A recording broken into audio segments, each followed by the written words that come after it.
మన ప్రభువు రక్షకుడైన యేసుక్రీస్తు అతి పరిశుద్ధ కలిగిన నామములో ఈ ఆరాధనకు కూడి వచ్చిన మీ అందరికి నా యొక్క హృదయపూర్వకమైన వందనాలండి.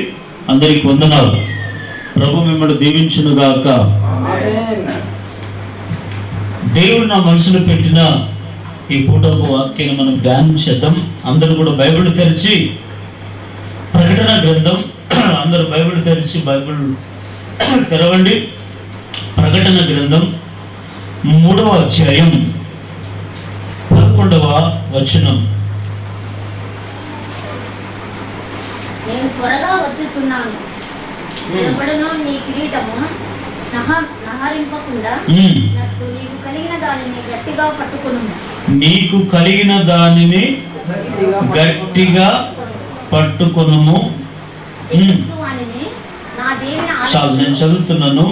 మరొకసారి ఆ వాక్యాన్ని నేను చదువుతున్నాను. నేను త్వరగా వచ్చుచున్నాను, ఎవడును నీ కిరీటము సంహరింపకుండునట్లు నీకు కలిగిన దానిని గట్టిగా పట్టుకొనుము. ఒకసారి గట్టిగా హల్లెలూయా చెప్పండి. దేవుని వాక్యము ఈ విధంగా వ్రాయబడి ఉంది. ఆనాడు యోహాను అనేటువంటి ఒక భక్తుడు దేవుని యొక్క దర్శనాన్ని చూశాడు. బైబిల్ 3 రకాలుగా మనకు చెప్తుంది. అందరూ వినండి, బాగా వినండి శ్రద్ధగా. బైబిల్ 3 రకాలుగా మనకు చెప్తుంది. ఏమిటంటే జరిగిన దాన్ని చెబుతుంది, జరుగుతున్న దాన్ని చెబుతుంది, జరగబోయేదాన్ని చెబుతుంది. ఆది కాండం నుంచి మలాకి గ్రంథం వరకు జరిగిన దాని గురించి చెబుతుంది. మత్తయి సువార్త ఏమండి యూదా పత్రిక వరకు, యోహాను రాసిన 3వ పత్రిక వరకు మనకి ఏం చెప్తుందంటే జరుగుతున్న దాని గురించి, జరిగిపోయిన దాని గురించి చెప్తుంది. ప్రకటన గ్రంథం అంతా ఇదొక్కటే, ఈ అధ్యాయాలు అంతా, ఈ ప్రకటన గ్రంథం అధ్యాయం అంతా జరగబోయే దాని గురించి చెబుతుంది. ఈ బాప్తిసం ఇచ్చే ఈ యోహాను గారు ఆ పద్మాసు దీపం దగ్గర దేవుని దర్శనాన్ని చూస్తూ దేవుణ్ణి ఆయన చూడగలిగాడు. ఆయన చూసినప్పుడు ఈ యోహాను గారు యేసయ్య పాదముల మీద సాగిలపడి ఆయనతో మాట్లాడుతున్నప్పుడు దేవుడు యోహాను గారితో మాట్లాడుతూ వచ్చారు. ఏమని అంటే 7 సంఘాలు ఉన్నాయి. ఒక్కొక్క సంఘానికి ఒక్కొక్క ఏమేమి కొదవ ఉన్నాయో మాట్లాడుకుంటూ వచ్చారు. మాట్లాడుతూ వస్తూ ఈ ప్రకటన గ్రంథం అంతా ఈ యోహాను గారు రాశారు. అయితే ఇక్కడ వినండి, చదవబడిన ఈ మాట ఏమిటంటే మీకు కలిగిన దానిని గట్టిగా పట్టుకొనుడి అనే మాట మనం చూస్తాం. ఈరోజు అంశం పేరే వాటిని పట్టుకొనుడి. చెప్పండి, అందరూ చెప్పండి. వేటిని మనం పట్టుకోవాలి అంటే మీరు అనుకుంటారు, దేని పట్టుకోవాలయ్యా అంటే కొన్ని పట్టుకుంటేనే మన దగ్గర ఉంటాయి, కొన్ని పట్టుకోకపోతే మన దగ్గర ఉండవు. సంసోను భార్యను ఎప్పుడైతే ప్రేమించి పెళ్లి చేసుకున్నాడో బాధ్యత లేకుండా తిరుగుతూ ఉన్నాడు. ఒకరోజు ఇంట్లో ఉంటే సంవత్సరం అంతా అడవిలో తిరుగుతుంటాడు. మామకు కోపం వచ్చి ఏం చేస్తాడు తెలుసా, ఈయనకి పిల్లనిచ్చి పెళ్లి చేసాం కానీ మా పిల్లలకు సంతోషం లేదని చెప్పి కట్టుకున్న భార్యను వేరొకరికి ఇచ్చి పెళ్లి చేశాడు. మామ సంసోను ఇంటికి వచ్చి తిరిగి వచ్చేసరికి కట్టుకున్న భార్యని వేరే ఆయనకిచ్చి పెళ్లి చేశాడని జీర్ణించుకోలేక ఈ ఫిలిష్తీయులకు ఉన్నటువంటి ద్రాక్ష తోటలు అన్ని కూడా అంటబెట్టాడు. ఎలా అంటబెట్టాడు తెలుసా, 300 నక్కలు పట్టుకున్నాడు. ఎన్ని నక్కల్ని? ఎట్లా పట్టుకుని ఉంటాడు? నాకు ఆ మాట చదివినప్పుడు విచిత్రం అనిపిస్తుంటుంది. మనము కోళ్ళు బాగా సాక్కుంటాం కదా, ఈ కోళ్ళు బాగా సాక్కుని గింజలేసి వాటికి ఎంత మేపుతాం. సాయంత్రం అయ్యేసరికి ఆ కోళ్ళను పట్టుకుని ఎక్కడ పెడతాము? ఒక్క కోడిని పట్టుకోవడానికే ఎంత తిప్పలు పడతామో, ఒక్క కోడిని పట్టుకోవడానికే. కానీ ఈ సంసోను 300 నక్కలు ఎట్లా పట్టుకున్నాడు అంటే సంసోను బలాఢ్యుడు, సంసోను ఖండ బలం కలిగిన వాడు, సంసోను దేవుని అభిషేకం పొందినవాడు, సంసోను నాజీరు చేయబడిన వ్యక్తి, సంసోను దేవుని చేత అభిషేకింపబడిన వ్యక్తి. అందుకే అంత బలం ఉన్నందుకే 300 నక్కలు పట్టుకొని ఒక నక్క తాకుకి ఇంకొక నక్క తాకుకి గొంటేసి ఏమిటి డ్యూటీలు కట్టి ద్రాక్ష తోటలంతా పాడు చేశాడు. అంటే నేను ఇక్కడ మీకు ఒక మాట చెప్తాను, మీకు కలిగిన దాన్ని గట్టిగా పట్టుకోమని ఎందుకు అంటున్నాడు అంటే, దేవుని బిడ్డలారా, ఈరోజు దేవుడు ఎన్నో మేలులు మన జీవితంలో చేసుకుంటూ వచ్చారు. ఊహించని కార్యాలు, అద్భుతాలు, ఆశ్చర్యకార్యాలు, సూచక్రియలు. కొన్నిసార్లు మనం అడగకపోయినా, కొన్నిసార్లు అడిగినా దేవుడు ఎన్నెన్నో ఎన్నెన్నో ఎన్నెన్నో గొప్ప గొప్ప కార్యాలు దేవుడు మన జీవితంలో చేసుకుంటూ వచ్చాడు. అయితే మనం ఏం చేసాం తెలుసా? ఆ కార్యాలు చేసిన, ఆ మేలులు చేసిన వాటిని మర్చిపోయి దేవుని పట్టుకోవాల్సింది గట్టిగా పట్టుకోక మనం విడిచిపెడుతుంటాం. కొన్నిసార్లు విడిచిపెట్టడం అంటే మరిచిపోవడం అని అర్థం. విడిచిపెట్టడం అంటే అర్థం ఏమిటి? మరిచిపోవడం అని అర్థం. కొన్నిసార్లు దేవుడు అనారోగ్య సమస్య నుంచి బాగు చేశాడు. కొన్నిసార్లు ప్రభువా మాకు అప్పులు ఉన్నాయి, వాటిని తీర్చు, పని అంటే పని ఇచ్చాడు. రకరకాలుగా ఎన్నెన్నో మేలు దేవుడు చేసుకుంటూ వచ్చాడు. అయితే మనం ఏం చేస్తున్నామంటే దేవుని కార్యాలు పొందుకున్నంత వరకు పొందుకుంటున్నాం, కానీ దేవుడు చేసిన మేలును తలంచుకుంటూ దేవుడిని మర్చిపోకుండా నిరంతరం సత్యంత వరకు కృతజ్ఞత కలిగి జీవిస్తామా లేదా అనేది కొంతమంది నమ్మకంగా ఉండట్లేదు, వాటిని వదిలిపెడుతున్నారు. ఇంకొక సందర్భాన్ని కూడా మీకు జ్ఞాపకం చేస్తాను. యాకోబు తండ్రిని మోసం చేసి మేనమామైన లాబానింటికి పారిపోయినప్పుడు కొన్ని సంవత్సరాలు అక్కడే ఉన్నాడు. ఆయనకి పిల్లలు, భార్య, పిల్లలు అందరూ కూడా దాసులు అయిపోయారు. ఆయన కూడా సంపాదన ఎక్కువైపోయింది. ఒకప్పుడు ఇంట్లో నుంచి పారిపోయేటప్పుడు ఒక చేతిలో కర్ర, ఇంకో చేతిలో నూనె బుడ్డ తీసుకొని వెళ్ళిపోయిన ఆయన సంపాదన లేదు, ఏమీ లేదు. ఎప్పుడైతే మేనమామ ఇంటికి వెళ్ళాడో దేవుడు ఆయన్ని బహుగా ఆశీర్వదించడం మొదలుపెట్టాడు.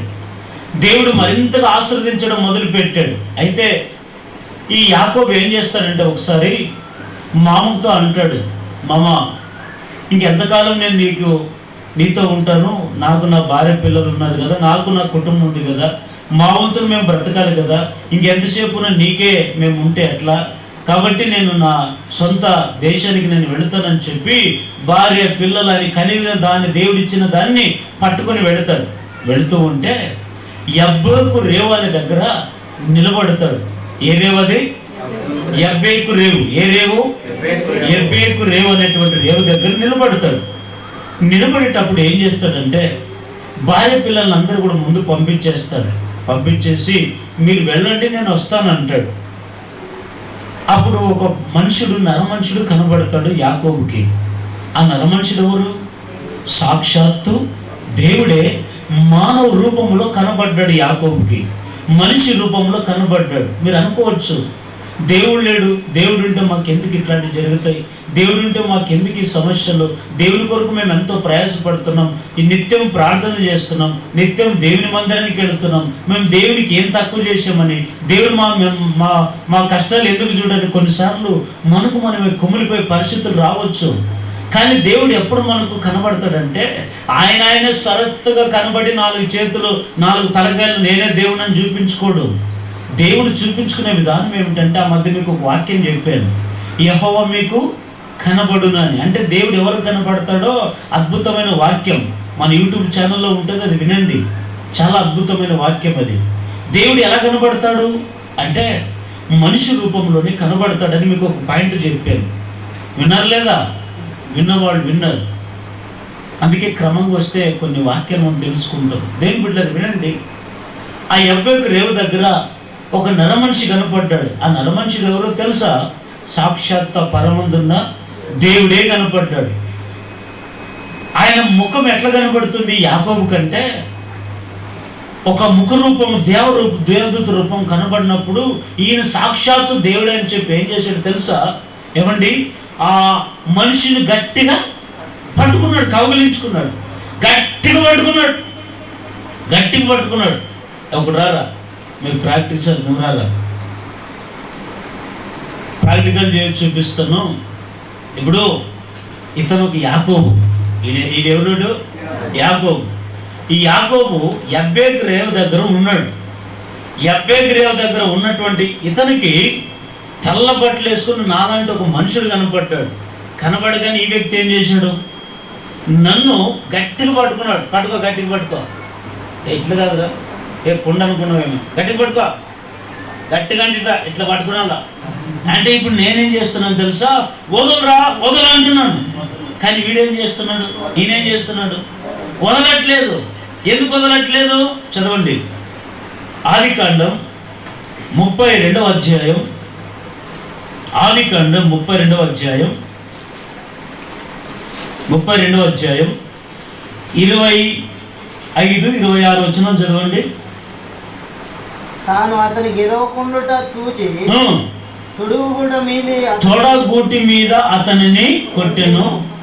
అప్పుడు అతడు ఆయనతో పెనుగులాడుట వలన యాకోబు తొడ గుడవలి వడిసెను.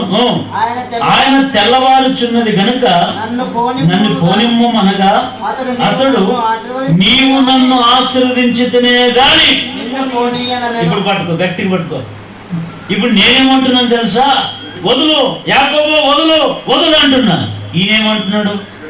నీవు నన్ను ఆశీర్వదించితేనే గాని నేను నిన్ను కూర్చోపో.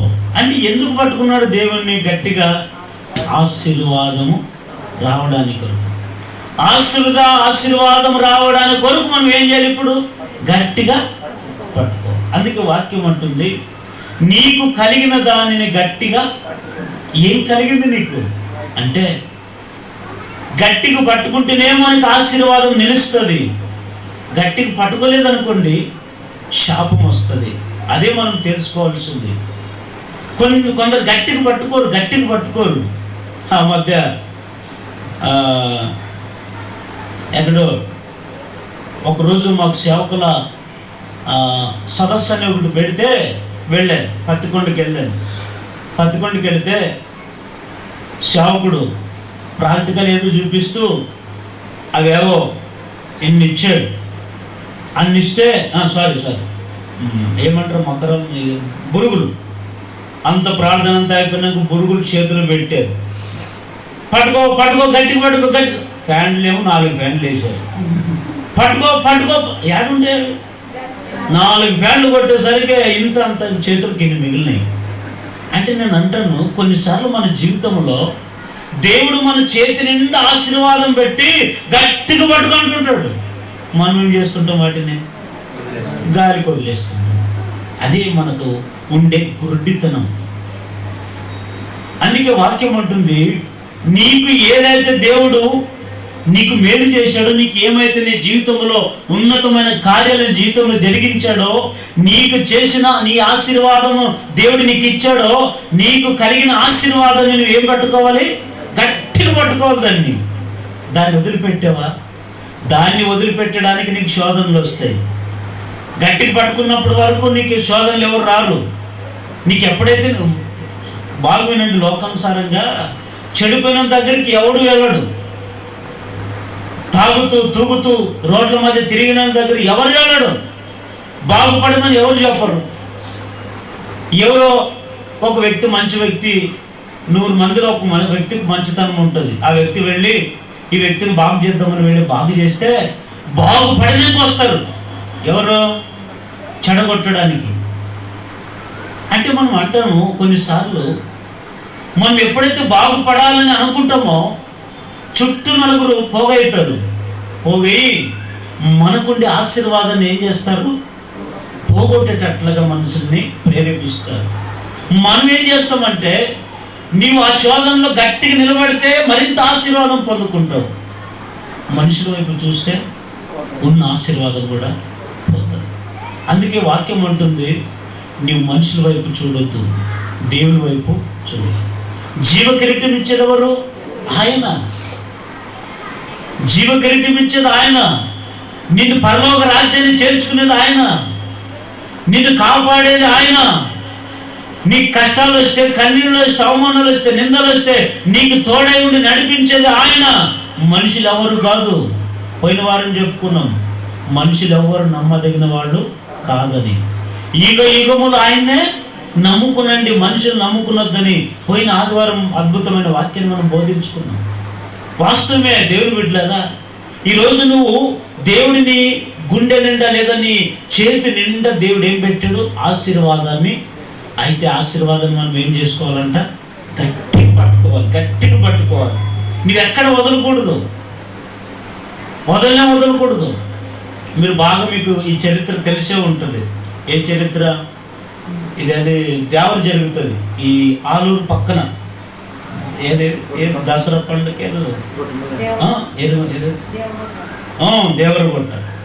దేవరగొట్ట తెలుసు కదా అందరికి.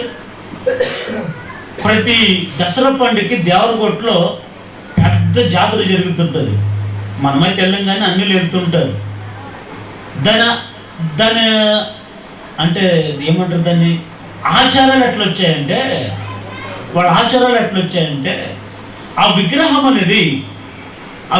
అనేది ఇక్కడి నుంచి ఈ ప్రాంతం నుంచి ఆ ప్రాంతానికి మోసుకొని ఒకే వ్యక్తి తల మీద మోపుతారు, మోసుకొని వెళ్ళాలి.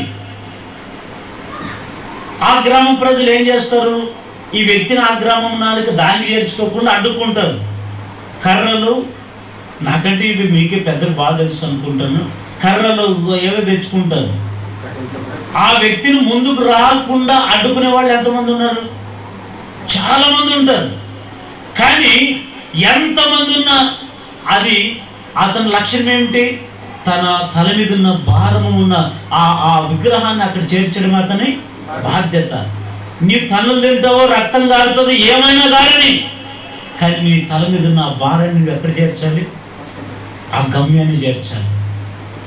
ఆ దేవరగొట్లో నేను చూస్తున్నప్పుడు, అంటే నేను వెళ్ళే మనం అట్లనే అనుకునేది, టీవీలో చూస్తున్నప్పుడు నాకు అనిపించింది, పనికిరాని విగ్రహాన్ని కొరకు ఇంత తలలు పగులు కొట్టుకుంటారే, పనికిరాని దానికి కొరకు అంత త్యాగం, ప్రాణాలే త్యాగం చేస్తారే. సర్వ సృష్టికర్తనే దేవుడు నీ పాపం కొరకు నా పాపం కొరకు కలవలసిలలో బలియాగమే రక్తాన్ని కార్చిన ఆ జీవం కలిగిన దేవుణ్ణి మనం ఎంత గట్టిగా పట్టుకోవాలి. కానీ ఈరోజు గట్టిగా పట్టుకునే వాళ్ళు లేరు, వదిలిపెట్టేస్తున్నారు. అందుకే వాక్యం ఉంటుంది, నీకు కలిగిన దాన్ని నువ్వు గట్టిగా. అయితే ఒక 3 విషయాలు చెప్పి నేను ముగిస్తాను. ఏం గట్టిగా పట్టుకోవాలి? దేవుడు ఎలాంటి మేలులు మన జీవితంలో చేశాడు, మనం ఏమిటి గట్టిగా పట్టుకోవాలి అని అంటే, ఇంకొక సందర్భాన్ని చెప్తాను. ఆ మధ్య నవ్వు వస్తుంది బాబు. ఒక అన్యం పెళ్ళికి పిలుచుకొని పోతే మా ఫ్రెండ్ ఇంకా సేవకు రాకముందు ఈ అన్యుల ఆచారాలు పెళ్ళి ఎట్లుంటాయంటే, తాళిబొట్టు కట్టినాక ఈ భార్య భర్తను కూర్చొని పెట్టి ఒక బిందె పెట్టి బిందెలో ఒక ఉంగరం పెడతారు. ఉంగరం పెట్టి భార్య భర్తలు పోటీ పెడతారు. నీ ఉంగరం ఎవరు తీసుకుంటే ఎవరు పెట్టుకుంటే వీళ్ళు ఈయన కొట్టి ఆయన చూసుకొని అది ఉంగరం పట్టుకొని వచ్చాడు ఈయన. ఆమె అలాగే లేచిపోయింది. ఏం నా మీద నీకు ప్రేమ లేదు, అందుకే నువ్వు పట్టుకున్నావు అనేది నిజం. కాసేపు గొడవ జరిగింది, మరి అంత సలహా చేసి ఈ మీదే కరెక్ట్ అన్నారు. అప్పుడు ఊరికైపోయింది. నేను ఎందుకు ఈ మాట చెప్తున్నానంటే, దేవుడు మనకి ఏది ఇచ్చినా ఈ భూమి మీద దేవుడు ఇలాంటి మేలులు జరిగించినా ఆ దాన్ని మనం ఏం చేయాలంట? గట్టిగా పట్టుకోవాలి. ఇంకొకరికి నీ అవకాశము ఇవ్వకూడదు, ఇంకొకరికి అవకాశం ఇవ్వకూడదు. స్టెఫెన్, యేసుప్రభు మరణించి 3వ రోజున తిరిగి లేచిన ఆయన 40 దినాలు భూమి మీద సంచారం చేసిన తర్వాత 40 రోజులు అయిపోయిన తర్వాత ఏం చేశాడు తెలుసా?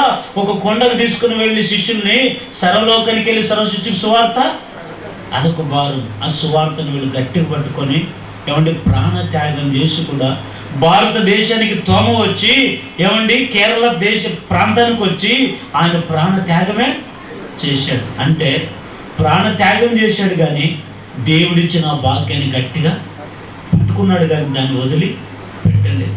కొన్నిసార్లు మనం కూడా అంతే. కొన్నిసార్లు మనం ప్రాణం పోయేంత పరిస్థితులు రావచ్చు. కొందరు మాటలు వింటుంటే ఈ దేవుడు వద్దు, ఈ మందిరం వద్దనే విసుగు రావచ్చు. కానీ ఏదేమైనప్పటికీ కూడా దేవుడు నీకు ఇచ్చిన దాన్ని గట్టిగా పట్టుకోగలిగితే నువ్వు మరిన్ని కార్యాలు చూచుదువుగాక. అయితే దేవుని బిడ్డలారా, మరి ఏం గట్టిగా పట్టుకోవాలి మనం అంటే ఒక 3 విషయాలు చెప్పి ముగిస్తాను. చదవండి మొట్టమొదటి మాట సామెతల గ్రంథం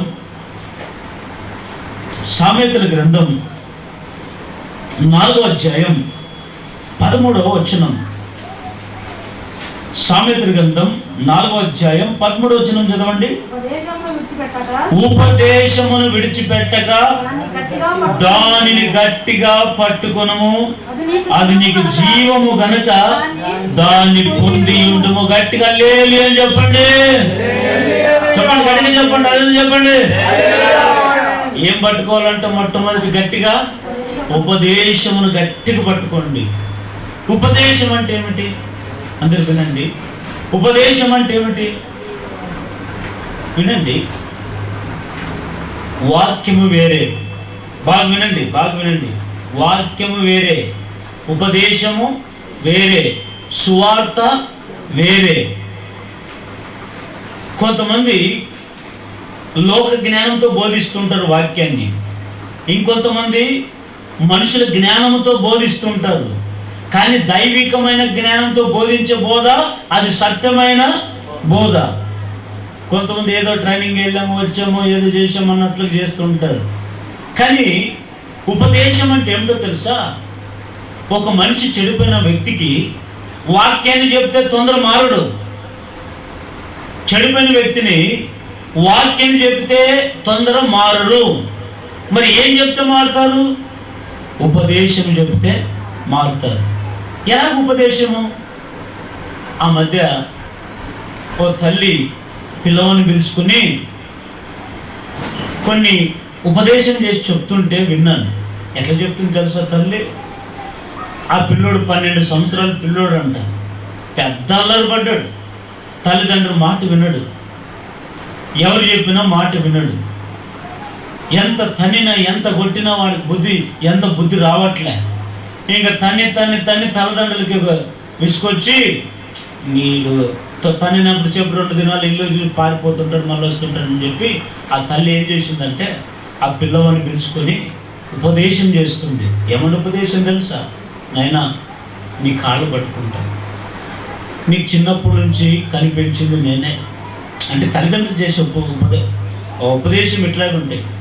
నేనే కదా, నా మాట విన్నాయన అని ఎంత ఉపదేశం చేస్తే ఆఖరికి 1 సంవత్సరం వరకు ఉపదేశం చేసి మంచి మాటలు చెప్పి సంవత్సరానికి మారాడు.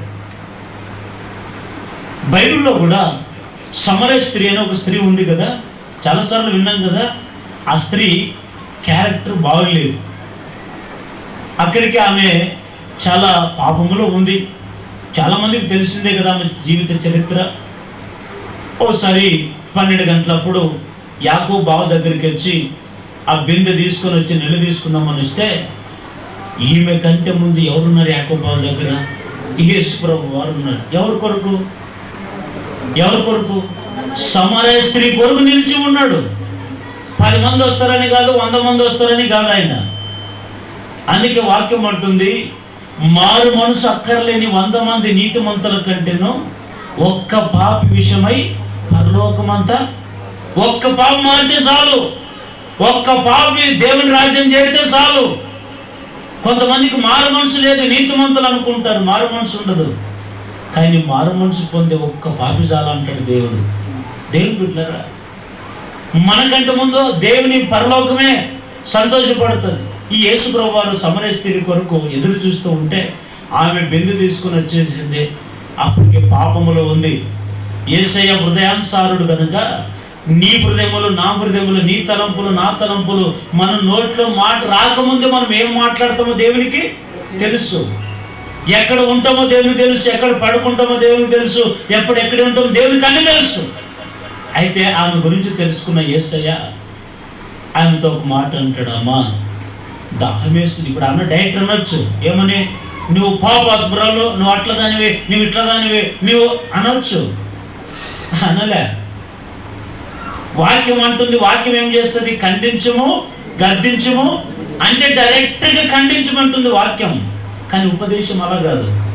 ఉపదేశం అట్లా చేస్తుందంటే ఒక మనిషిని మార్పు చెందడానికి కొరకు ఉపదేశం చేయాలి. కానీ వాక్యం అయితే డైరెక్టర్గా ఖండించమని వాక్యం అంటుంది. కానీ దేవుని బిడ్డలారా, కొన్నిసార్లు సూదులు వేసేటప్పుడు నేనే అప్పుడు డాక్టర్ పని చేశాను కదా, పిల్లలకి ఏమన్నా ఏడుస్తుంటే సూదులు వేసేటప్పుడు రే ఏం తిన్నాం వాడు వద్దు నాకు ఇంజక్షన్ వద్దు అని ఏడుస్తుంటాడు. అప్పుడు డాక్టర్గా మేమేం చేస్తామంటే ఏముండ్రా నీకు చాక్లెట్ ఇస్తాను, ఉండరా నీ పేరు ఏం పేరు అట్లేం పేరు చిన్నగా వేస్తాను టక్కని వేసి ఉంటారు. దీన్ని ఏమంటారు ఎప్పుడు వేసి అంటుంటారు. అంటే నేను అంటాను, ఉపదేశం ద్వారా మారేవాళ్ళు అనేకులు ఉన్నారు, కానీ వాక్యం ద్వారా చెప్పడం వల్ల మారేవాళ్ళు చాలా తక్కువ. ఆ స్త్రీ వచ్చింది, డైరెక్టర్గా ఆమెను ఖండించలేదు. ఏమన్నాడు తెలుసా? అమ్మా నాకు దాహం వేస్తుంది, నిల్లిస్తావా?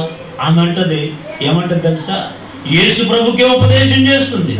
ఏమన్నా నీవేమో యూదుడు, నేనేమో మేము మీ దగ్గర మాట్లాడకూడదు, మీరు మా దగ్గర మాట్లాడకూడదు కదా, మాట్లాడకూడదు, మా వాళ్ళు తప్పుగా అనుకుంటారు, మాట్లాడకూడదు. యేసయ్య అంటాడు, అవన్నీ పక్కన పెట్టి దాహం ఇవ్వడానికి కుల మతాలు ఏంటమ్మా, నీళ్ళు దప్పగేస్తుంది, నీళ్ళు ఇవ్వ అంటాడు. సరే అని చెప్పి, మరి ఏమైనా పాత్ర ఉందా? ఏమి లేదు నా దగ్గర అని చెప్పి ఆ బిందె నిండి బిందెలో బాగా నీళ్ళు చేది యేసు ప్రభుకి నీళ్లు పోస్తుంది. యేసయ్య నీళ్ళు దాహం తాగి అప్పుడు వదిలిపెట్టలేదు. మరి మరొక మాట అంటాడు, అమ్మా నీవిచ్చిన నీళ్ళు నేను తాగాను, మరి అర్ధ గంటకు మరలా నాకు దప్పిగేస్తుంది. అయితే నేనిచ్చే నీళ్ళు నువ్వు మరలా తాగితే నువ్వు అప్పుడు ఆమెకి ఏం పుట్టింది? ఆశ పుట్టింది. ఈ అట్ల నీళ్ళు ఉండేది ఒకటి, ఉప్పు నీళ్ళు, సప్పు నీళ్ళు, తీగి నీళ్ళు, ఇవే కదా, మరి ఈ నీళ్ళు ఎట్లాంటివి అనుకొని ఈమె అయ్యా మరి నా నీళ్ళు ఎక్కడ దొరుకుతాయి, నాకు కావాలనేది. చూడండి యేసు ప్రభు ఉపదేశం ఎట్లుంటుందంటే, ఒక పాపిని రక్షించడానికి తాను నష్టం చేసుకున్నా పర్లే, ఇతరులు దేవుని బిడ్డలారా ఆ ఉపదేశం చేసేసరికి ఆమె అంటది, నాకు ఆ నీళ్ళు కావాలి. యేసు ప్రభు అంటాడు, మెల్లగా దారిలోకి తీసుకొచ్చి ఏమంటాడు తెలుసా?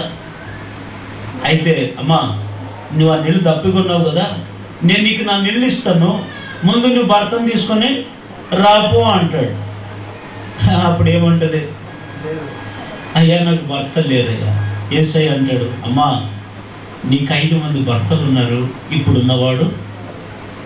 అప్పుడు వెంటనే ఆమె నువ్వు బలి చూసావు అనిందే, నిన్ను ఆదంతా దింత కొడతాను అనిందే. అనలే. యేసయ్య నా మేలు కొరికే చెప్పాడు కదా అని చెప్పి ఆమె మనోనేత్రాలు వెలిగింపబడి తన సంకలో ఉన్న కుండను వదిలిపెట్టి ఎక్కడికి పారిపోయింది? గ్రామంలోకి వెళ్ళింది. ఎందుకు వెళ్ళింది? యేసు ప్రభు ఆమె జీవితాన్ని మార్చడానికి ఉపదేశం చేస్తే యేసయ్యను చూపించడానికి మనుషుని తీసుకోవడానికి గ్రామంలోకి వెళ్ళి యేసయ్య గురించి చెప్తుంది. ఇదిగో నా జీవిత చరిత్ర ఎరిగిన మెస్సయ్య అక్కడ ఉన్నాడు, రండి ఆయన మిమ్మల్ని చూపిస్తాం, రండి మీకు ఆయన చూపిస్తాం రండి అని తీసుకొని వచ్చింది. ఆమె మారడమే కాదు, ఆ గ్రామాన్ని ఆమె ద్వారా మార్చుకున్నారు. కారణం యేసయ్య ఖండించలేదు, ఏం చేశాడు? ఉపదేశం చేశాడు. చదవండి సామెతల గ్రంథం 8వ అధ్యాయం 33-34 వచనం చదవండి. సామెతల గ్రంథం 8వ అధ్యాయం 33-34 వచనం. ఉపదేశమును నిరాకరింపక దానిని అవలంబించి జ్ఞానులై ఉండుడి, అను దినము నా గడప యొద్ద కనిపెట్టుకుని నా ద్వార బంధముల యొద్ద కాచుకుని నా ఉపదేశం వినువారు ధన్యులు. హల్లెలూయా చెప్పండి, గట్టిగా హల్లెలూయా చెప్పండి. ఎవరు ధన్యులంట? ఉపదేశం. ఎక్కడ దొరుకుతుంది ఉపదేశం? చెప్పండి, ఎక్కడ దొరుకుతుంది ఉపదేశం? ఎక్కడ? బజార్లోనా? ఎద్దుల సంత మార్కెట్లోనా? బెంగళూరులోనా? కాదు. ఇవి ఎక్కడ దొరుకుతుందో తెలుసా? నా ద్వార బంధకములంటే దేవుని మందిరం. నీవు ఎలా ఉండాలి తెలుసా? అనుదినము నా గడప యొద్ద కనిపెట్టుకొని. ఎందుకు ఉండాలి? దేని కొరకు నువ్వు కనిపెట్టుకొని ఉండాలి?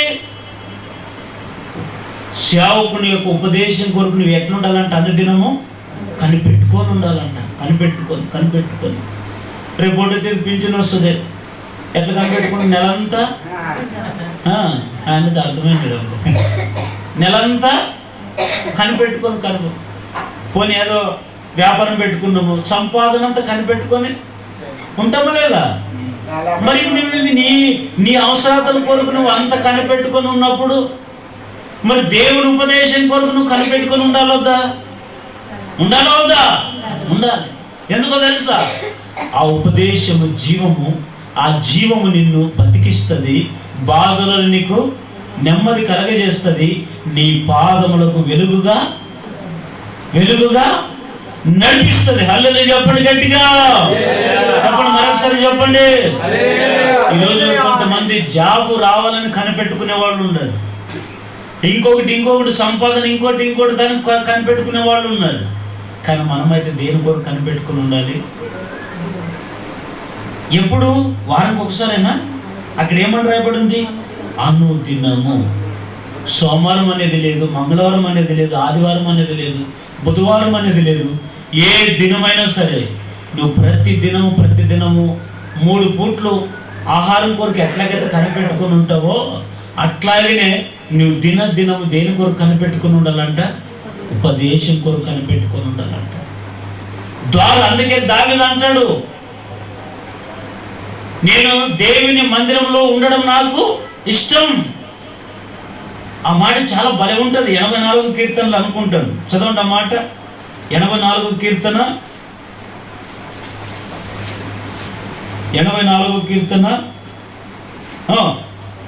10వ వచనం. నీ ఆవరణంలో ఒక్క దినము గడుపుట 1000 దినముల కంటే శ్రేష్టము, భక్తిహీనుల గుడారంలో నివసించుట కంటే నా దేవుని మందిర ద్వారం వద్ద నాకుండుట. అబ్బబ్బు, ఎంత మంచి మాట అండి. ఈరోజు అట్లా అనుకునే వాళ్ళు ఎవరైనా ఉన్నారా? నిజంగా అట్లా వాళ్ళు ఉంటే నేను రోజు సన్మానం చేసేవాడిని. వారానికి వచ్చేదే కష్టమైపోయింది. అది వారానికి 3 గంటలు ప్రార్థన పెడితే ఎంతసేపుకి వస్తున్నారు? ఒక అర్ధ గంట కూర్చొని పోతుంటారు. ఏదో వచ్చాము, ప్రజెంట్ సార్ అన్న ఏదో నువ్వు ఫోన్ చేసి మేము వచ్చాము అన్నట్టుగా. దేవుని బిడ్డలారా, అలా కాదు. దినములు చెడ్డవి, సమయాన్ని పోనీయద్దు, సద్దినం చేసుకుందాం. నిజంగా నాకు నా మట్టుకు నేను గర్వించుకొని చెప్పట్లేదు కానీ, అతిశయం కొరకు చెప్పట్లేదు కానీ, దేవుడే దానికి సాక్షి. మన మందిరంలో దొరికినంత ఉపదేశాలు, వాక్యాలు నీవు ఎమిగనంతా వెతుకు, దొరికితే నన్నాడు. ఎక్కడ దొరకవు.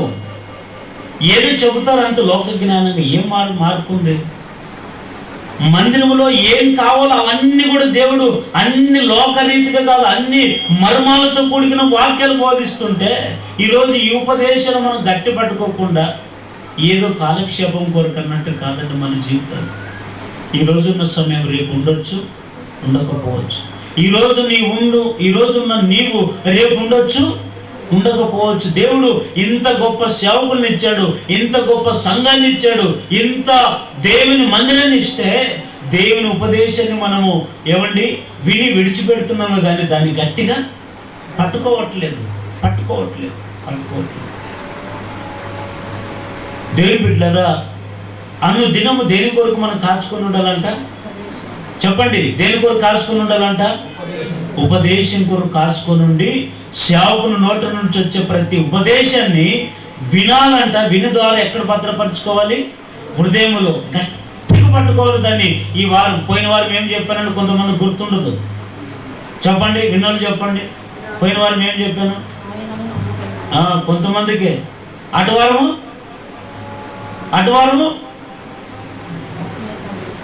మీకు గుర్తుండకపోవచ్చు, నాకు గుర్తుంటాయి. ఏ గ్రామంలో ఎప్పుడు ఏ వాక్యం చెప్పామో, ఎక్కడ ఎలాంటి వాక్యం బోధించాము ఇప్పటికీ నాకు గుర్తుంది. అదే మిమ్మల్ని అడిగితే పోయిన 3 సంవత్సరాల కింద అన్న నీ కొడుకు బర్త్డే చేసావు కదా, ఏమన్నం పెట్టావంటే నువ్వేం చెప్తావు? బిర్యానీ పెట్టాను. ఎన్ని కేజీలన్నా? 50 కేజీలు అంటావు. అంటే 3 సంవత్సరాలు కింద పెట్టిన ఆహారమే నీకు గుర్తుంది, కానీ ఉపదేశం.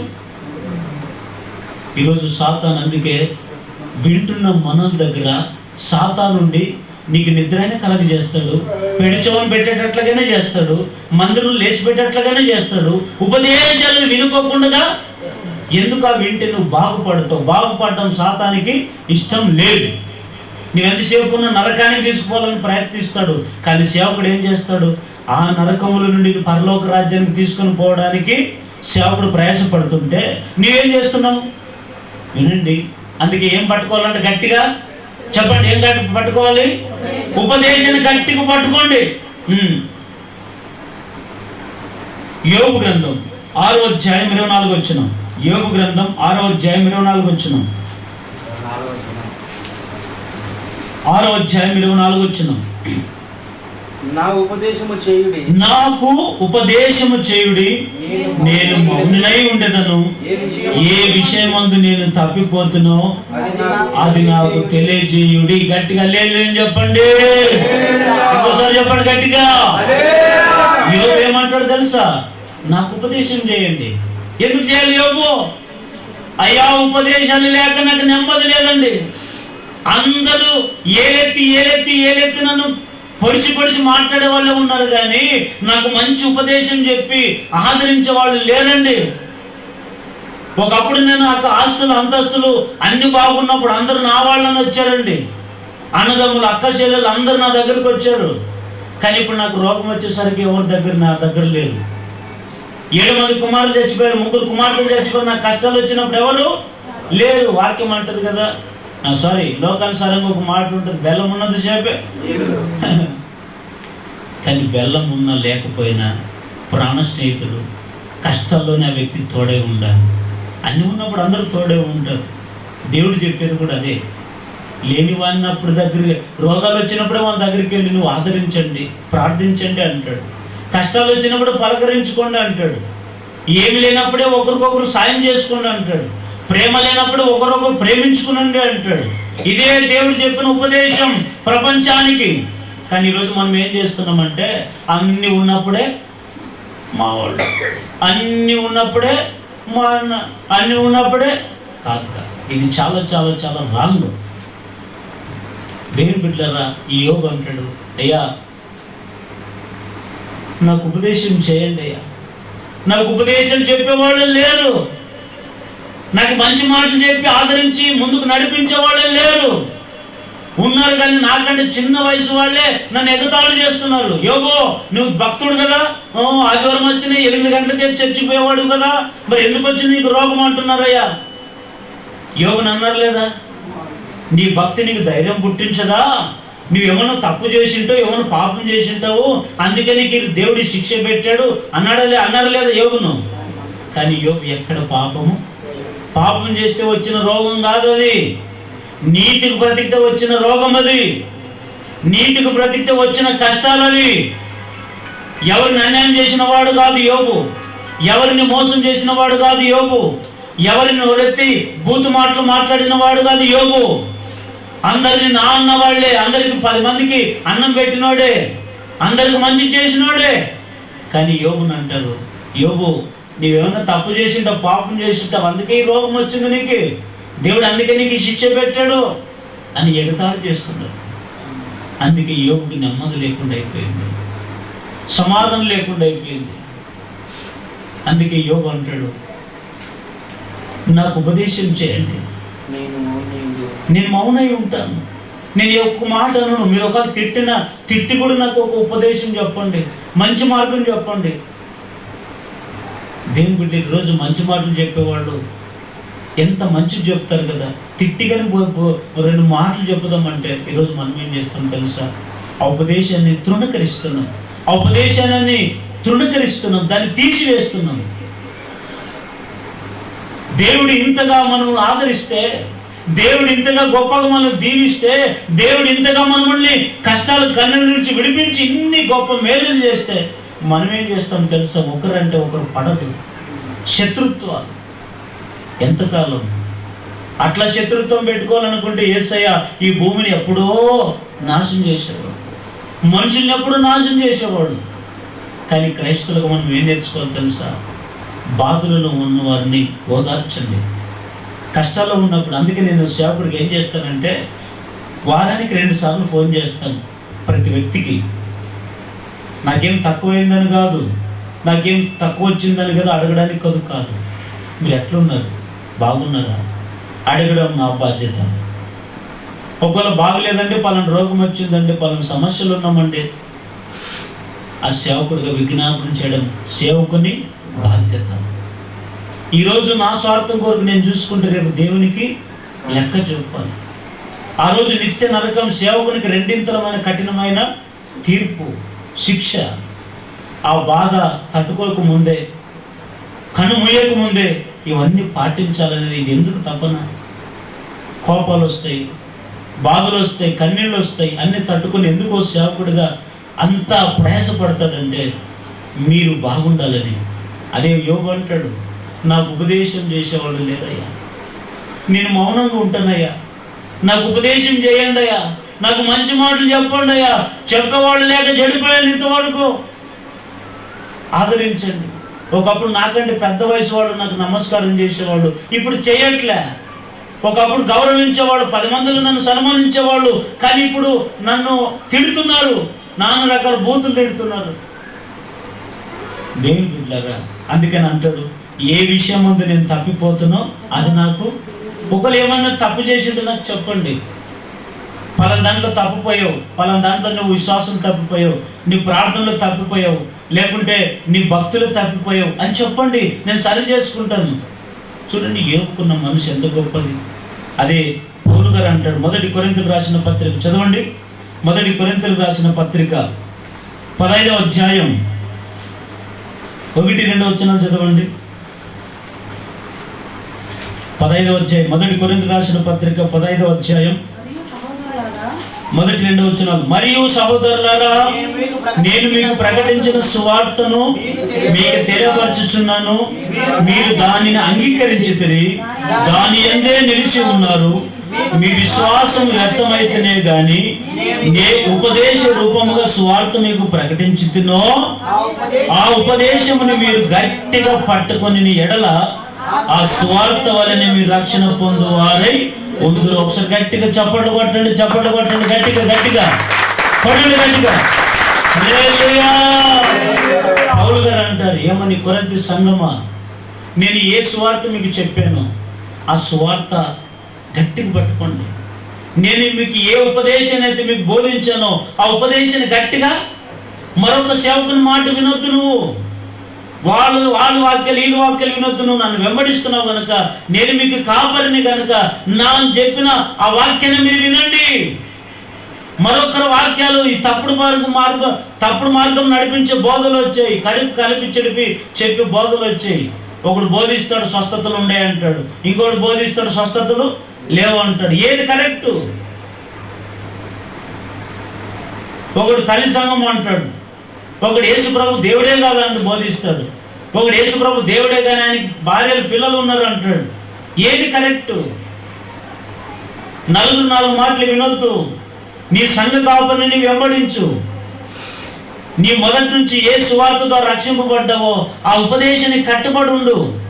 ఏది, ఇది కూడా దేవుని మాటలే కదా, ఇది కూడా దేవుని మాటలే కదా, ఆయన కూడా సేవకుడే కదా, బైబిల్ నుంచి చెప్తాడు కదా, మరి ఇదేం తప్పే. నేను అంటాను తప్పే. సత్యమైన బోధించినప్పుడు వినండి, దాన్ని వినండి. అసత్యంగా బోధిస్తారు చూడండి, దాన్ని వినొద్దు. వినండి కానీ దాని ప్రకారము నడవద్దు అని వాక్యం అంటుంది. దేవుని బిడ్డ, ఈరోజు మనుషులు ఎందుకు విశ్వాసం తొలగిపోతున్నారు? ఎందుకు కలవరాల మధ్యలో గాలి కొట్టుకుపోయి చెట్టు వలె పొట్టు వలె అటు తిరుగుతున్నావు అంటే, నీ ఉపదేశాన్ని నువ్వు ఇంకా గట్టిగా పట్టుకోలేదు. నమ్మకం ఉంచు. ఆ ఉపదేశం నిన్ను జీవ మార్గానికి చేరుస్తుంది. ఆ సేవకుని యొక్క ఉపదేశంగా, అందుకని పౌలు గారు అంటాడు, నేను మీకు ఏ సువార్త అయితే చెప్తున్నాను, ఏ ఉపదేశం అయితే మీకు బోధించి మిమ్మల్ని రక్షణ మార్గంలో తీసుకొని వచ్చానో దాన్ని నువ్వు గట్టిగా పట్టుకో, దాన్ని వదిలిపెట్టొద్దు. ఒకరు వదిలిపెట్టావా ఎవరికి నష్టము? నీకే నష్టం. ఒకరోజు ఈరోజు నీకు బాగానే కనబడొచ్చది, రేపు బాధపడేది నీవే. ఓ సేవకుడిగా బాధ్యత గనక ఖండించైనా గద్దించిన 4 మాటలు తిట్టైనా లేదా 4 మాటలు కోపస్తే కొట్టైనా చెప్పినా కూడా దాన్ని మనకు లోబడి స్వీకరించే మనసు మనకి ఉండాలి. ఈరోజు అలాంటి మనసు లేకపోతే కష్టం. అందుకే ఇది అంత్య దినాలు, ఏది పడితే అది వినొద్దు. అందుకే వాక్యం అంటుంది, కల్పన కథల వైపు తిరిగే కాలం ఇది. కథలు కాదు కావాల్సింది, ఉపదేశం మనకు ముఖ్యం. ఉపదేశం నేను ఏం చేస్తుందంటే సరైన మార్గంలో. తర్వాత చదువుకుంటే యెషయా గ్రంథం 48:17 చదవండి, ఏమని రాయబడింది అంటే అక్కడ, నేను నీకు ప్రయోజనం కలుగునట్లు నేను నీకు ఉపదేశము చేస్తాను, అది నిన్ను నడవలసిన మార్గంలోకి నిన్ను నడిపిస్తుందని. కాబట్టి దేవుని బిడ్డలారా, ఉపదేశాన్ని దేవుడు మనకి ఇచ్చాడు. ఆ ఉపదేశాన్ని మనం ఏం చేయాలంట చెప్పండి, ఏం చేయాలంట? గట్టిగా పట్టుకోండి. ఈ వారం ఈ వారం ఏం చెప్తాడు? దైవశకుని మాట, ఆయన మాట దేవుని మాట కదా. దేవుని మాట ఆయన నోటి నుంచి వస్తుంది కదా. ఆశీర్వాదపు మాట వస్తుందా, శాపం మాట వస్తుందా? అది గట్టిగా మనం కనిపెట్టుకొని ఆ ఉపదేశానికి మనం లోబడి ఆ ఉపదేశం గట్టిగా పట్టుకొని ఆ ఉపదేశం ప్రకారం నువ్వు జీవించగలిగితే మరిన్ని గొప్ప కార్యాన్ని దేవుడు నీ జీవితంలో చేయనుగాక. రెండో మాట, యోబు గ్రంథం చదవండి, త్వరగా చదవండి, ముగించేస్తాను. యోబు గ్రంథం 26వ అధ్యాయం 6వ వచనం. యోబు గ్రంథం 27వ అధ్యాయం 6వ వచనం. 27వ అధ్యాయం 6వ వచనం. యోబు గ్రంథం 27వ అధ్యాయం. నా నీతిని విడవక గట్టిగా పట్టుకొనుము, నా ప్రవర్తన అంతటి విషయములో నా హృదయం నన్ను నిందింపదు. గట్టిగా హల్లెలూయా అని చెప్పండి. రెండవది ఏం పట్టుకోవాలంటే గట్టిగా, వింటున్నారు లేదా? రెండవది ఏం పట్టుకోవాలంటే గట్టిగా నీతిని. ఏం పట్టుకోవాలంట? అందుకే ఇక్కడ ఏమంటాడు, నా నీతిని విడవక గట్టిగా. నా నీతి అంటే ఎవరిది? ఇక్కడ బాగా వినండి, కొద్దిగా నన్ను చూడండి. నీతి అనేది 3 రకాలు. నీతి అనేది ఎన్ని రకాలు? 3 రకాలు. ఏమేమి చెప్పండి, ఏమేమి 3 రకాలు? ఒకటి, శాస్త్రుల పరిశీలన నీతి ఉంది. రెండవది స్వనీతి, అంటే సొంత నీతి. మూడవది దేవుని నీతి. ఈ 3 నీతుల్లో ఏది శ్రేష్టమైంది? దేవుని నీతి. శాస్త్రుల పరిశీలన నీతి ఏమో ఎట్లుంటుందంటే, శాస్త్రులు నీతిగా ప్రకటిస్తారు కానీ వాళ్ళు దాన్ని అనుసరించరు. అందుకనే ప్రభు అనేది ఏమని, నువ్వు తీర్పు తీర్చొద్దు అని చెప్తూ వాళ్ళకి శాస్త్ర పరిచయం చాలాసార్లు ఖండించాడు. మీరు బయట నీతిమంతులు కనబడుతున్నారు కానీ లోపల మీరు అజిచేంద్రంతో ధరించుకున్న వాళ్ళు, పాపంతో నిండుకున్న వాళ్ళు బయటికి మాత్రం నీతిమంతులుగా కనబడతారు. అంటే వాళ్ళు ఎంతసేపు ఉన్న శాస్త్ర పరిచయాల నీతి ఉంటుంది కానీ వారిలో క్రియలు వాళ్ళలో ఉండవు. స్వనీతి ఎట్లుంటుంది? కొంతమంది స్వనీతి ఎట్లుంటుంది అంటే, ఆ మధ్య ఒక మాట చెప్తానండి. ఒక సేవకుడు చచ్చిపోతే ఆ సమాధికి వెళ్ళాను. చర్చిలో ఆయన్ని సమాధి పెట్టి ప్రార్థన చేసుకొని తీసుకొని పాత పెడతామని పెడితే ఒక ఆయన సంఘ పెద్ద ఏమో అలిగినట్టున్నాడు, ఆయన ప్రార్థన ఇచ్చారు. నాకు అనిపించింది, ఒక సత్యం సేవ దగ్గర అలగడం ఏంటి? దేనికి కలిగాడు? ప్రార్థన లేదు. నిజం, సంఘాలు ఎంత వరస్ట్ అంటే అంత వరస్ట్ అయిపోతుంది. యేసు నామములో దేవుడు ప్రతి సంఘాన్ని దర్శించునుగాక. ఆయన ఏమన్నాడు తెలుసా? ఆయన ప్రార్థనిస్తే ఆయన ఏమన్నాడు తెలుసా? ప్రార్థన మైకి తీసుకొని, దేవా ఈ వ్యక్తికి నా అన్నం పెట్టింది నేనే, బట్టలు లేనప్పుడు బట్టలు ఇచ్చింది నేనే అంటున్నాడు. ఇప్పుడు అవన్నీ అవసరం. నేను అంటాను దేవుని బిడ్డలారా, కొంత స్వనీతులు మనం వదులుకోవాలి. మూడవది ఏమిటంటే దేవుని నీతి. ఏది శ్రేష్టమైందంటే దేవుని. చదవండి అక్కడ యోబు గ్రంథం 35వ అధ్యాయం. యోబు గ్రంథం 35వ అధ్యాయం 1, 2, 3 వచనాలు చదవండి. నేను పాపం చేసిన ఎడల నాకు కలిగిన లాభము కన్నా నా నీతి వలన నాకు కలిగిన లాభం ఏమి, అది నీకు ప్రయోజనం ఏమి అని నీవు చెప్పుచున్నావే, ఇదే న్యాయమని నీకు తోచుచున్నదా? ఎవరి నీతి అంట? దేవుని నీతి కన్నా నీ నీతి ఎక్కువ నువ్వు అనుకొనుచున్నావా? ఇక్కడ ఆగండి, చూడండి ఎంత విచిత్రమైన మాట కదా ఇది. యోబు స్నేహితుడు యోబుతో అంటున్నాడు. ఎవరు? యోబుకి ఎంతమంది స్నేహితులు? ఎంతమంది అని ఇది కూడా తెలీదా? పరమ పరమ పరమ సుంట. యోబుకి స్నేహితులు 3, ప్రాణ మన స్నేహితులు ఇల్లు. ఎట్లాంటి స్నేహితులు? ముగ్గురు స్నేహితులు. ఆ స్నేహితులు ఏలీబు అనే ఒక వ్యక్తి. ఆ వ్యక్తి యోబును అంటాడు ఏమని? అక్కడ ఏలీహు అప్పుడు చదవండి, మొదటి వచనమే. మరియు ఏలీహు ఇలాగూ ఎవరికి ఇచ్చాడు ప్రత్యుత్తరము? యోబుకు చెప్పాడు. యోబు, నీ నీతి కన్నా దేవుని నీతి కన్నా నీ నీతి ఎక్కువైంది అనుకుంటున్నావా అంటే, అప్పుడు దేవుని నీతిని ఆ స్నేహితుడు హెచ్చిస్తూ యోబు నీతిని గుర్తు చేస్తున్నాడు. అయితే వినండి, కొన్నిసార్లు దేవుని నీతిని మనం పక్కన పెడతాం. మనం ఏం చేస్తుంటాం? ఏదో నీతిమంతునని ఇది చేస్తుంటాం. అది కాదు. దేవుని నీతి ప్రకారం మనము బ్రతకాలి. ఆ దేవుని నీతి మనలో ఉంచాడు కనుక మనం ఆ నీతిని గట్టిగా పట్టుకొని ఉండాలి. మన నీతిని గట్టిగా పట్టుకోరాదు. శాస్త్రులు పరిశీలన నీతిని గట్టిగా పట్టుకోరాదు. మరి ఏ నీతిని గట్టిగా పట్టుకోవాలి? దేవుని నీతిని గట్టిగా.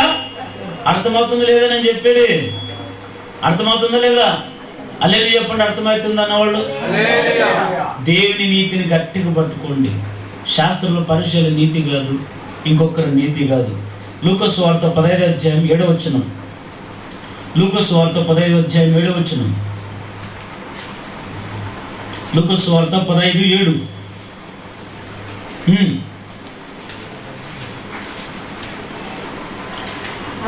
అటువలే మారు మనసు అక్కర్లేని 99 మంది నీతిమంతుల విషయమై కలుగు సంతోషం కంటే మారు మనసు పొందు ఒక్క పాపి విషయమై. దేవుని నీతి ఎట్లా ఉంటుందంటే, ఏమండి, మారు మనసు అక్కర్లేని వాళ్ళలో దేవుని నీతి ఉండదు. మరి ఎవరిలో ఉంటుంది? మారు మనసు పొందే వాళ్ళలో దేవుని నీతి ఉంటుంది. వాళ్ళలో దేవుడు స్థిరంగా నిలబెడతాడు. కొంతమంది మారు మనసు అక్కర్లే, మందిరానికి వస్తారు, బాప్తిసం తీసుకోరు. మందిరానికి వస్తారు, పాటలు పాడతారు, అన్ని చేస్తారు, కానీ బాప్తిసం అంటే పొందుకోరు. ఏమన్నంటే, నేను తప్పు చేశాను, నేను పాపం చేశానా, నేను నీతికి బతుకుతున్నాను, వాడు పోయేదానికంటే నేను గొప్పవాడిని అని వాళ్ళే ప్రకటించుకుంటూ ఉంటారు. దీని ఎవరి నీతి అంటే ఇది దేవుని నీతి కానే, స్వనీతి అంటారు. అందుకని అక్కడ అంటాడు, మారు మనసు అక్కర్లేని 99 మంది నీతిమంతుల విషయము సంతోషం కంటే ఒక్క పాపి, పాపాత్ముడే కావచ్చు, పాపాత్మురాలే కావచ్చు, ఒక్కసారి దేవుని సన్నిధికి వచ్చి, దేవా నేను పాపిని, నన్ను కరుణించు, నన్ను క్షమించు, నా పాపమునంత తుడిచే, తెలుసు తెలియక ఇట్లాంటి పాపం చేశాను, నన్ను మన్నించమని నువ్వు పశ్చాత్తపడి వదిలిపెట్టగలిగితే దేవుని నీతి నీలోకి వస్తుంది. ఆ నీతిని నువ్వేం చేయాలంట? చెప్పండి, ఏం చేయాలంట? గట్టిగా పట్టుకోవాలి, గట్టిగా పట్టుకోవాలి. ఆ గట్టిగా పట్టుకున్నప్పుడు ఆ నీతిని ఏం చేస్తుంది? దేవుని రాజ్యానికి వారసులుగా మారుస్తుంది. కయీను ఏబేలు ఇద్దరు ఉన్నారు. కయీను ఏబేలు ఇద్దరు ఉన్నారు. ఎవరు పిల్లలు? ఎవరు సంతానము? అవ్వ ఆదాము సంతానం. పెద్దని పేరేమి? పెద్ద కుమారుని పేరు కయీను. రెండవ కుమారుని పేరేమి? మరి ఇద్దరు ఎవరు నీతిమంతుడు? కయీనా ఏబేలా? ఏబేలు నీతిమంతుడు. ఒక తల్లిదండ్రులు పుట్టిన పిల్లలే కదా, మరి ఇద్దరు నీతిగా ఉండాలి కదా. మరి ఇద్దరు నీతి బతకొచ్చు కదా? లేదు. ఏ ఇంట్లోనైనా చూడండి, 10 మంది ఉన్న ఇంట్లో 9 మంది నీతిమంతులు ఉంటే ఒక్కడు ఎదురు ఉంటాడు. ఉంటాడు. ఇప్పుడు కయీను తన హృదయంలో చెడ్డ తలంపులు, చెడ్డ మనసు కలిగి ఉన్నాడు. కానీ ఏబేలు అందరు సమానంగా చూస్తాడు, అందరు సమానంగానే ఉంటాడు, నీతిమంతుడు. అందుకే యోహాను రాసిన మొదటి పత్రిక చదవండి, ఇదొక మాట చదవండి, ముగించేస్తాను. యోహాను రాసిన మొదటి పత్రిక 3వ అధ్యాయం 12వ వచనం. యోహాను రాసిన మొదటి పత్రిక 3వ అధ్యాయం. ఎందుకు? దుష్టుని సంబంధి అయి తన సహోదరుని ఎందుకు చంపాడు? ఎవరి క్రియలు చెడ్డవంట? కయీను క్రియలు చెడ్డవంట. తన సహోదరుని అంటే ఎవరు? ఏబేలు క్రియలు నీతివి గనుక తన అన్న ఏం చేశాడు? తమ్ముడిని. పోనీ తమ్ముడు ఏమన్నా అన్న కీడు చేశాడా? ఏమి చేయలేదు. మరి ఎందుకు చంపాడు? ఎందుకంత చంపేతంత కోపము అంటే ఏమంటారు కదా, పండ్లు కాసే చెట్టుకే చెప్పండి డైలాగ్, పండ్లు కాసే చెట్టుకే, మరి ఉత్తు చెట్టుకి ఏమని వేస్తారు ఎవరన్నా? ఎవరి ప్రపంచంలో ఎక్కడే బాగుపడ్డాడు, కుటుంబం బాగుపడిందంటే అయిపోయింది. ఒక వ్యక్తి బాగుపడ్డాడు అంటే అయిపోయింది. ఇంకా ఆ వ్యక్తిని ఎట్లా కింది గడపాలి, ఎట్లా వ్యక్తిని నాశనం చేయాలి, ఇదే మానవుని బుద్ధి. కానీ దేవుడు అట్లాంటి బుద్ధి కలిగిన వాడు కాదు. చెడిపోయిన నిన్ను బాగు చేస్తాడు, నశించిపోయిన నిన్ను వెతికి రక్షిస్తాడు, అనారోగ్యంతో ఉన్న వారిని నిన్ను బాగు చేస్తాడు, గుండె చెదిరిన వారిని దేవుడు. కానీ మనుషులు మనం లెక్క పెట్టొచ్చు, పెట్టగా కానీ ఆ సర్వం కలిగిన దేవుడి వైపు నువ్వు చూడగలిగితే ఆ దేవుడు నిన్ను చూస్తాడు. కానీ కయీను ఏం చేశాడు? నా సొంత తమ్ముడే కదా, రక్త సంబంధికుడే కదా, నా తోడు పుట్టిన తమ్ముడే కదా, నేను ఇట్లా చేయకూడదు కదా అనే ఆలోచన ఆయనకి. చంపాడు, క్రూరంగా చంపాడు. చంపితే చంపాడు, పోనీ దేవుడితో తప్పని ఒప్పుకున్నాడా? కయీను తమ్ముడు ఎక్కడ? నాకేం తెలుసు ప్రభా, నేనేమన్నా కాపులోనా అంటాడు. చేసిందల్లా చేసి దేవుడే అడిగితే కూడా ఏమంటాడు? కొంతమంది చేసిన తప్పును అస్సలు ఒప్పుకోరు. ప్రాణం పోతే కూడా పలానా తప్పు చేసావా, పలానా నేను చేయలేను అంటుంటాడు. అతిక్రమాలు దాచుకున్నవాడు వర్ధిల్లడు, దాన్ని ఒప్పుకొని విడిచిపెట్టేవాడే. నీ దేవుని కనికరం నీ మీదకి రావాలంటే ఒప్పుకొని విడిచిపెట్టాడు. మానవుడు నైజంగా ఏదో ఒక చిన్న చిన్న పొరపాట్లు, తప్పులు ఖచ్చితంగా పడితే మనుషుడు చేస్తాడు. కానీ దాన్ని దేవుని దగ్గరికి రాగానే దాన్ని అంతా తుడిచివేసుకొని ప్రభువా నేను నీతికి బ్రతకాలని అడగండి. దేవుడు తన నీతిని నీలో పుట్టిస్తాడు. ఆ నీతిని నువ్వేం చేయాలంట? పరిశేడు సుంకర్ ఇద్దరు దేవాలయానికి వెళ్ళారు. పరిశేడు తన నీతిని తాను చెప్పుకుంటున్నాడు. దేవా అట్లంటోండి కాదు, ఇట్లంటోండి కాదు, వాడిని తాగబోతుంది కాదు, ఇట్లంటోండి కాదు అని ప్రార్థన చేసుకుంటున్నాడు. కానీ సుంకరి, దేవా పాపి నేను నన్ను. మరి ఎవరు నీతి మాత్రంగా తీర్చబడ్డాడు దేవుడు? పాపాత్ముడైన సుంకరిని నీతిమంతుడు తీర్చాడు, కానీ నీతిమంతుడు అనుకున్న పరిశీలిని కాదు. అప్పుడు దేవుని లెక్కలో నీతిమంతుడు పాపిగా మార్చబడ్డాడు, పాపి. ఇదే దేవుని నీతి. హల్లెలూయా! అదే దేవుని నీతి. ఆ నీతిని మనం ఏం చేయాలంట? చెప్పండి, ఎట్లా పట్టుకోవాలా? ఇట్లానండి, ఇట్లానండి, ఇట్లానండి, అందరూ ఇట్లా పట్టుకోండి, ఇట్లా పట్టుకోండి, ఇట్లా. యేసురాజుని లేపండి, ఆయన లేపు నిద్రపోతున్నాడు. పట్టుకో, ఇట్లా గట్టికి పట్టుకో, ఇట్లా గట్టికి పట్టుకో, గట్టికి పట్టుకోండి. ఇప్పుడు ఏం పట్టుకోవాలంటది? నీతి. దీన్ని ఏం చేయాలంట? మధ్యన కూడా వస్తాడు సాతాను కూడా అప్పుడప్పుడు నిద్ర నీళ్ళకి. ఏమని? ఇడి బాగుపోతావు నువ్వు మందిరానికి, ఇడి అంటాడు, ఇవి వదలో అంటాడు. ఇప్పుడు మిమ్మల్ని అడుగుతాను, స్త్రీలను, మీకు జుట్టు ఉండేదాన్ని, ఎంటికలు ఉండేదాన్ని, కొంతమంది గింత ఉంటాయి, కొంతమంది గిన్నె ఉంటాయి. ఆ ఎంటికలు మలుచుకోవడానికి ఏమో వాడుతుంటారు, వాషింగ్ పౌడర్ని ఏదో దండి. మొత్తానికి ఎంటికలు ఉన్న ఎంటికలు కూడా ఊడు కొట్టుకుంటారు కొంతమంది. ఇంకొంతమంది ఈ ఎంటికలు ఇప్పుడు అందంగా రావాలంటే ఆ ఎంటికలు ఏం చేస్తారు? బాగా దువ్వి దువ్వి దువ్వి దువ్వి దువ్వి దువ్వి అట్లెడుచుకునొచ్చు కదా. అట్లెడుచుకుంటే పిచ్చిదా అంటారు. పిచ్చిదా అంటారని రోడ్డుకు రాడెడుచుకొని ఏం చేస్తారంటే ఆ ఎంటికలను 3 భాగాలు చేస్తారు. చేసి ఒక ఒక ఒక ఒక భాగం ఇట్లా ఇట్లా అల్లతారనరా, అల్లతారు లేదా అంటే 2 జడల మధ్య ఇంకొక జడ ఎవరు? చెప్పండి. కొంత పెళ్ళిళ్ళు చెప్తుంటారు, ఒక జడ భార్య అయితే ఇంకో జడ వాళ్ళిద్దరి మధ్య ఇంకొక జడ ఎవరంట? మరి ఇదే గట్టికి పట్టుకోవడం అంటే ముడి వేసుకోవడం అని. అంటే ఇప్పుడు నీతిని దేవుడు మనలో ఇచ్చాడు. ఈ నీతిని ఇప్పుడు ఏం చేయాలంట? గట్టిగా పట్టుకోండి. సాతాను మిమ్మల్ని జాలిస్తాడు, సాతాను ఇంకా జల్లిస్తాడు. ఇట్లా ఇప్పుడు ఇసుకనైతే జల్లిస్తాము, అట్లా అట్లా జల్లిస్తుంటాడు. విశ్వాసంలో జల్లిస్తాడు, భయభక్తితో ఉన్నావు లేదు జల్లిస్తుంటాడు, శోధనలు పెడతాడు, రోగాలు పెడతాడు, సమస్యలు పెడతాడు. ఆదివారం అంటే సమయానికి గొడవలు పెడతాడు. ఆదివారం అంటేనే ఇంకా దేవుని పని అంటేనే. మరి నువ్వు సినిమాకి పో, ఏం ఆటంకాలు రావు. మరి నువ్వు తిరిగినీకి ఆడి ఏడేడుకను ఏం రావు. మందిరానికి వచ్చే లోపల నువ్వేం చేయాలి? అప్పుడు పోరా సైతంగా అనాలా? ఎన్ని పనులున్న దేవుని మందిరానికి రావాలా? నీతిని గట్టిగా. దేవుడు మిమ్మల్ని ఆ విధంగా ఆశీర్వదించునుగాక. ఇంకొక రెఫరెన్స్, చిన్న రెఫరెన్స్ అంతే, సమయం కూడా అయిపోతుంది. ఒక్క రెఫరెన్స్ చదవండి, ముగించేస్తాను. ఎందుకంటే పప్పానం పెట్టి పెరిగేకపోతే మీకు ఎట్లుంటుంది? ఉంటుంది కదా, నాకైతే ఉంటుంది, మీకు ఎట్లుంటుందో తెలియదు. చదవండి. ప్రకటన గ్రంథం 2వ అధ్యాయం, ప్రకటన గ్రంథం 2వ అధ్యాయం 4వ వచనం. అయినను మొదట నీ కుండిన ప్రేమను నీ వదిలితివి, నీవు నీ కుండిన మొదటి ప్రేమను గట్టిగా పట్టుకొనుము. అలేని చెప్పండి గట్టిగా. ఒకటి ఏం పట్టుకోవాలంట? ఉపదేశాన్ని గట్టిగా. రెండవది ఎవరి నీతిని? దేవుని నీతిని గట్టిగా పట్టుకోవాలంట.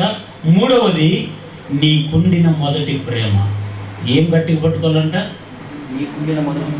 చెప్పండి. ఏం ప్రేమ? మొదటి ప్రేమ. చెప్పండి, అందరు చెప్పండి. ఏ ప్రేమ? నాకు అనిపించింది మొదటి ప్రేమ కూడా ఉంటుంది. మొదటి ప్రేమ, రెండో ప్రేమ, ఇట్లా కూడా ఉంటుంది. వినండి, మొదటి ప్రేమ అంటే చెప్తారు. వినండి, దీని గురించి ఎవరు చెప్పారు తెలుసా? సంఘాన్ని గురించి చెప్తుంటాడు యేసయ్య. సంఘాన్ని గురించి చెప్పాడు. ఏ సంఘం అది? ఎఫెసీ సంఘం. ఏ సంఘం అది? ఇప్పుడు మన సంఘం ఏది? ఇది మహిమ సంఘం అనండి. ఆ దినంలో ఈ సంఘం ఏది? ఎఫెసీ సంఘం. ఆ ఎఫెసీ సంఘంలో 50 మంది ఉన్నారు, 100 మంది ఉన్నారు, 200 మంది ఉన్నారు. ఆ మందుల గురించి రాయబడలే. సంఘం అని రాయబడింది అంతే. 2-3 ఉన్న సంఘమే. ఒకరుంటే సంఘం కానీ ఆ యేసుప్రభు అందుకే అంటాడు, ఎక్కడైతే 2-3 అన్నాడు కానీ ఎక్కడైతే ఒక్కడుంటే అన్నాడా? అనలే. 2-3 పైబడి ఉంటే చాలు, నేను ఉంటాను అన్నాడు.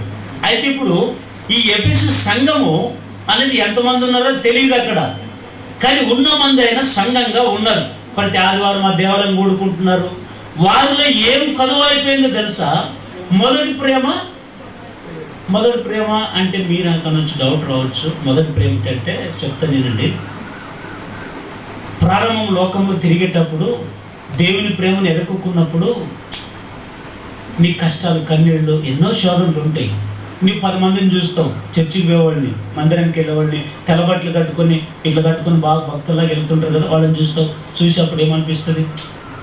చర్చికి పోతే భలే ఉంటుంది కదా, ఈ కష్టాలు తప్పుతాయి కదా. ఒక్కొక్కరు సాక్ష్యం చెప్పేదాన్ని బట్టి నీకు కూడా ఏం పుడుతుంది? మార్మోన్స్ పుడుతుంది, ప్రేరేపణ పుడుతుంది. ఇంక నేను కూడా మందిరానికి వెళ్తావు. వెళితేప్పుడు ఎట్లా వెళ్తావు తెలుసా? వాళ్ళు ఇంకా 10 గంటలకు వెళ్తారంటే నువ్వు గంట ముందు పోయి కూర్చునింటావు. దీన్ని మొదటి ప్రేమ. గంట ముందు పోయి కూర్చునింటావు. ఇది మొదటి ప్రేమ.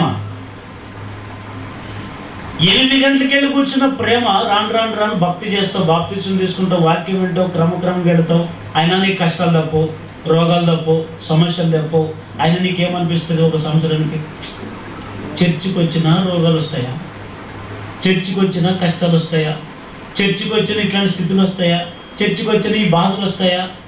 దీనికంటే లోకమే బెటర్ అనుకుంటాం. మళ్ళా ఇట్లా ఆలోచనలు వస్తాయి రావా? ప్రతి మనిషికి వస్తాయి. దీనికంటే లోకమే బెటర్. అప్పుడే బాగుంటే నేను ఎప్పుడు తాగుతున్నప్పుడే బాగుంటే, అప్పుడైనా నీ ప్రేమ బలి పుట్టి తాగొచ్చినప్పుడైనా నేను తన్నం పెట్టేవాడు. ఇప్పుడు ఏమీ లేదు. ఎప్పుడు చర్చి చర్చి చర్చి చర్చి, సేవకుడు అని. కొద్ది కష్టాలు వచ్చేసరికి ఏం చేస్తావంటే నీ ప్రేమ రాను రాను రాను రాను ఏమవుతుంది ఆ ప్రేమ? ఒకప్పుడు సేవకుడిని వారానికి 2-3 సార్లు ఇంటికి పిలిపించి అన్నం పెట్టి కుటుంబాన్ని పిలిపించుకొని ప్రార్థన చేయించుకొని భక్తి చేయించుకొని బాగా ఉండేవాళ్ళు. కానీ ఇప్పుడు ఆ ప్రేమ ఏమి? దీన్ని మొదటి ప్రేమ అంటారు. కొందరికి మొదటి ప్రేమను ఏం చేస్తుంటారంటే దాన్ని గట్టిగా పట్టుకోరు. ఆ ప్రేమను ఏం చేస్తారంటే ఆ ప్రేమను వదిలిపెడతారు. అందుకే ఈ ఎఫెసీ సంఘములో ఏం తక్కువైందో తెలుసు? ఏం కొద్ది ఉంది? మొదటి ప్రేమ లేదా సంఘస్థులకి. సంఘములో ఏముండాలి? అందరికీ ఒకడినొకడు ఏం చేసుకోవాలంట? ఇది ఆజ్ఞ. ఆజ్ఞ అంటే దాన్ని ఖచ్చితంగా పాటించాలి. శత్రువునైనా కూడా ప్రేమించడమే మనం నేర్చుకోవాలి. కొంతమందికి మొదటి ప్రేమ లేదు. అందుకే యేసుప్రభు అంటాడు కదా, అక్రమం విస్తరించడం చేత అనేకుల్లో ఏం చల్లారుతుందంట? ప్రేమ. లోకస్తులను చూస్తావు, మారినోళ్ళు చూస్తావు, మారుకోకున్నోళ్ళు చూస్తావు, బాప్తిసం తీసుకున్న వాళ్ళు చూస్తావు, బాప్తిసం తీసుకోలేని వాడిని. వీడు బాప్తిసం తీసుకున్న బూతు మాటలు మానలే, ఈయనకి ఏం మార్పు వచ్చింది? ఈయన బాప్తిసం తీసుకొని కరెక్ట్గా మందిరానికి వెళ్ళినా ఈయనకి మార్పు లేదు, ఈయనకంటే నేనే మేలు. ఇట్లాంటి సంభాషణ రావడం వల్ల మనిషిలో ప్రేమ తగ్గుతుందే కానీ మరింత పెరగదు. సేవకుడు వచ్చిన సంఘం అంటే, ప్రార్థన అంటే నీరసం. దేవుని బిడ్డలారా, అలా వద్దు. ఈ ప్రేమ ఎవరు తెలుసా? యేసయ్య ఏమై ఉన్నాడు తెలుసా? ప్రేమయ్య ఉన్నాడు. ప్రేమ పొరుగువానికి కీడు ఎప్పుడు? ప్రేమ దోషములన్నీ కప్పుతుంది.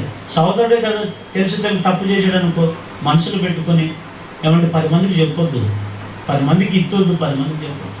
ఆ వ్యక్తికి వెళ్ళి మంచికి బతుకమని చెప్పు, అక్కడ వరకు వదిలిపెట్టేసి. ప్రేమ అనేక దోషములు కప్పుతుందంట. ప్రేమ ఉంటే. ప్రేమ లేని వాళ్ళు మన గుట్టునంత బయట చేస్తారు, చెడ్డ సాక్ష్యంగా మార్చబడతారు. అది కాదు కదా మనం నేర్చుకున్నది. అందుకే మొదటి ప్రేమ, మొదట్లో అంత ప్రేమిస్తాం, ఆ ప్రేమ అంత వరకు గట్టిగా పట్టుకొని నిలవాలి. ఆ ప్రేమ దేవుని దగ్గరికి నిన్ను నడిపిస్తుంది. ఆ ప్రేమ నిన్ను మరింతగా బలపరుస్తుంది. ఆ ప్రేమ నిన్ను స్థిరపరుస్తుంది. ఆ ప్రేమ నిన్ను మరింతగా ఆత్మీయతలోకి నడిపిస్తుంది. హల్లెలూయా. అందుకే వాక్యం అంటుంది, నీకు కలిగిన దాన్ని గట్టిగా ఏం పట్టుకోవాలి? ఏం పట్టుకోవాలి? లోకాన్ని కాదు, చెడు జీవితాన్ని కాదు. ఏం పట్టుకోవాలి? ఒకటి ఉపదేశం పట్టుకునండి, అది జీవ మార్గంలోకి మిమ్మల్ని నడిపిస్తుంది. రెండవది దేవుని నీతిని పట్టుకోండి, అది దేవుని దగ్గరికి నడిపిస్తుంది. మూడవది మొదటి ప్రేమను గట్టిగా పట్టుకోండి, అది అందరిలో నీకు సాక్షిగా నిలబెడుతుంది. అట్టి కృప దేవుడు మీ అందరికి దయచేయుగాక. తలలోంచండి.